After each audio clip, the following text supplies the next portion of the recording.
Quantic Dream has always been about creating interactive experiences that have emotion at their core.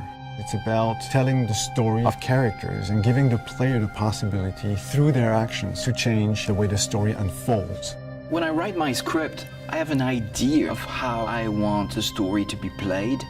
So we try to render David's idea into a game and see with him if it matches what he had in mind. In case it doesn't, we go back to the writing stage and keep working until the result perfectly matches David's vision. What we try to do in Beyond is really an intuitive and immersive experience. So we created a very discreet user interface with only white dots on screen and very simple controls.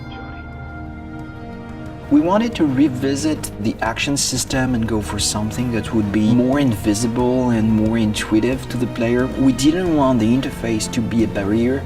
We wanted the player to focus on what he's doing on screen and not on how to do it. Ideally, the player will forget that he has a controller in his hand and will just jump into the screen. One of the major revolutions in Beyond is the way Jodie Holmes moves. Depending on the context, depending on your emotional state, you see the character of Jodie moving differently, walking differently, looking around differently. And most importantly, to give the player the feeling he's really in control of the character, he can do almost anything he wants to do. She can talk to other people, interact with objects, and also run, jump, shoot, drive a motorcycle, or even ride a horse. What was really challenging also is that the story goes on for 15 years of Jodie's life. When Jodie's a kid, for instance, you can do different things than when she's a teenager or an adult. Giving this much animation to a character, it's really new. It has never been done to that extent, and it really makes the character come alive like never before.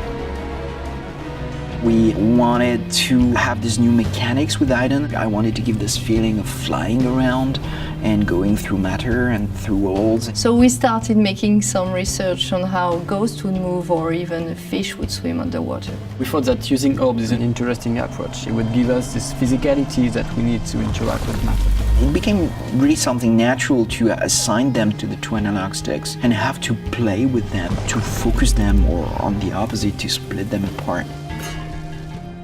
During the process of this production, we made what we call user tests. You just watch people playing and you see where they succeed, where they fail. If a player don't get it right, it's only our fault. So we work very hard to be able to correct it and give the best experience possible. After each user test, it's meeting after meeting just to find the good solution to every single issue the player may have had. I guess what we're looking for with the gameplay is really to find an interface that will allow you to play live. And we try to get closer and closer of the ideal interface where you don't think anymore, you just do it.